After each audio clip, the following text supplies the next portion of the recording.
So, ఇప్పుడు మంగ్లీ 300,00,00,000 ముంచేసి తిరుగుతుంది. సో, మంగ్లీ విషయంలో మీది? మనమేం చూడలేదు. అయినా గిరిజన ప్రజలు ఒక్కొక్కరు 5,00,00,000, 3,00,00,000 అసలెక్కడి నుంచొచ్చాయి అవన్నీ? అవన్నీ ఎక్కడ నార్మల్ పీపుల్‌కి అంత డబ్బు ఎలా వస్తుంది?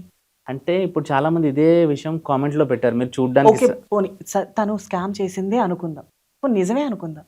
వీళ్ళు ఇన్నిన్ని కోట్లు ఇచ్చారన్న అలా నమ్మడానికి అసలేం ఆధారాలున్నాయి? అంటే ఇప్పుడు మీరు మంగ్లీకి సపోర్ట్ చేస్తారా? నో. సపోర్ట్ చేయట్లేదు. స్కామ్ జరిగిందో లేదో మనకు తెలీదు. జరిగింది. బట్ స్కామ్ ఉంది. ఓకే. అది నేను తప్పు ఒప్పుకుంటా. ఇక్కడికి వీళ్ళకి ఇంత డబ్బు ఎక్కడిది అని నేను అడుగుతున్నా. వాళ్ళు ప్రతి ఒక్కళ్ళు పల్లెటూరోళ్ళు. పల్లెటూరోళ్ళ దగ్గర అన్ని కోట్లు ఎలా ఉంటాయి? వాళ్ళకి ల్యాండ్ ఉంటది. అవును. ల్యాండ్ వాల్యూ ఒక్కొక్క ఎకరం వచ్చేసి 50,00,000 నుంచి స్టార్ట్ అయితది. వాళ్ళు ఒక ఎకరం అమ్ముకున్న ₹1,00,00,000 దాకా వస్తాది.